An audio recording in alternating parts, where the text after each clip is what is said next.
boys and girls? I think they could if they really wanted to. Well, please, tell us about this book. Well, you see, Herman, he really likes to help people. He's little, but he's really big in a big way. Because he helps, and when I say help, I mean really help. Just look at some of these drawings here. In my first one, there Herman is helping his aunt. He's helping her put a ring around her head, or that's what it looks like anyway. But when it turns out, it's just a big design. Here he is helping his uncle put a ship into a bottle. Looks like hard work, but not for Herman. Because of his size, he can get in there, and it's really easy for him. Wow, he's just the right size. Yeah, his uncle could never get in there, I don't think. And then, Herman helps the old people, too, in his society. Because the turtles are getting pretty old, they can't swim very well. So Herman ties some balloons onto them and really helps them. Wow, what good manners. He's really a nice little kid. And here Herman is helping the firefighter whale put out a fire. You know, I bet you don't see little guys doing that. What a good humanitarian. I think so, too. Did you draw all that artwork in there yourself? Well, no. I had help from my two friends, Ari and Dewey, and Jose Arugo. Well, why would anybody want to read this book? Well, it's really good. And if you feel small for your size, just think of Herman. Because he's really small, and he helps everyone. Well, thanks for being on the show, Robert. Nice having you here. Yeah, it's nice to be here. Remember, kids, next time you're at the library, check out Herman the Helper by Robert Kraus. Until next time, that's all, folks. Hello, and welcome to another edition of Monster Peace Theater. Today, I am sitting in for Cookie Monster because he is too busy eating his cookies. With me today is Eric Carl, who I do believe did the illustrations for The Hole in the Dike. Yes, Howard, that's true. And Eric, I was wondering, could you tell us a little bit about your book? Well, Howard, this isn't my book. The book was actually written by Norman Green. Oh, I'm sorry. Okay, well, this story's called The Hole in the Dike. But first, all you boys and girls need to know what a dike is. So I did a special picture just for that. This picture here shows what a dike is. Here's the water and here's the land. And this structure right here is the dike. The dike holds back the water so the land does not get flooded. This book is about a boy named Peter, and he loves to look at the sea. Here's Peter with his dog looking out at the sea. One day, he's riding along the dike, and he sees a big hole, and there's water coming through. So he decides to put his finger in the hole so water doesn't keep coming through, so the land doesn't get flooded. And he's there all night.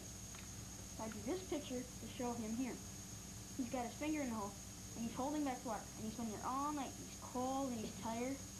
And then the next morning, the milkman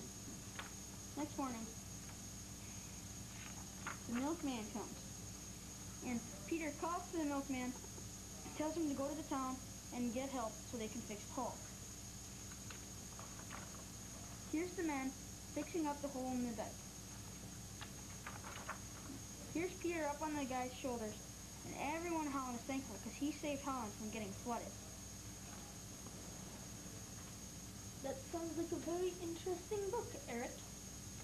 Well, join us next week when Cookie Monster returns and explains the 40 steps. And remember, boys and girls, if you want to read a very good and interesting book, read The Hole in the Dike by Norma Green. This is a Bulletin News Flash. We caught Marsha, Kramer, your everyday typical teen, reading a children's book.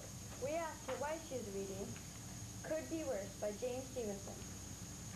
Fly. Well, this is a great book. The pictures are great and the story is cool. What is it about?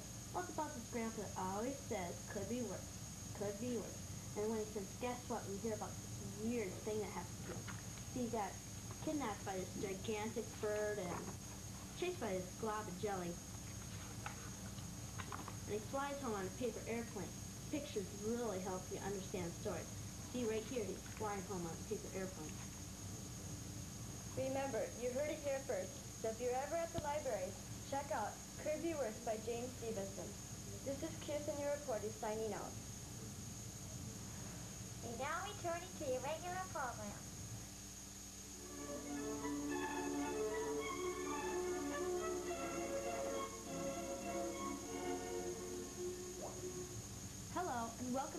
Book Corner. Today we will be reviewing the wonderful story Peter and the Wolf by Sergei Prokofiev. Let's give a warm welcome to Sergei. Thank you for having me on the show. You're welcome. Shall we get started? Sure. Could you briefly summarize your version of Peter and the Wolf? Of course. Peter and the Wolf is about a little boy who bravely catches a fierce wolf. Fierce indeed. He climbs up into a tree and explains his plan to a little bird. The little bird flies down and circles around the wolf's nose. And while the bird distracts the wolf, Peter lowers the rope and catches the wolf by the tail. And then they have a grand processional through the town in which they lead the wolf off to the zoo. Why do you think the illustrator, Charles Michalacek, drew the pictures the way he did? Well, as you can see, the pictures are very bright, colorful, and artistic. And an example of this is in the last picture. It catches your eye and attracts your attention. Why do you think young readers would want to read Peter and the Wolf? Well, children that like adventure and excitement would like to read this book. It is a story of bravery and determination. Children across the world have enjoyed this, and it has even been translated into different languages. Could you please explain your costume? Sure, I dressed up as Peter today To give you a better understanding of what the story is like. Okay, so pick up your copy of Peter and the Wolf by Sergei Prokofiev. That's it for today. Thank you for joining us.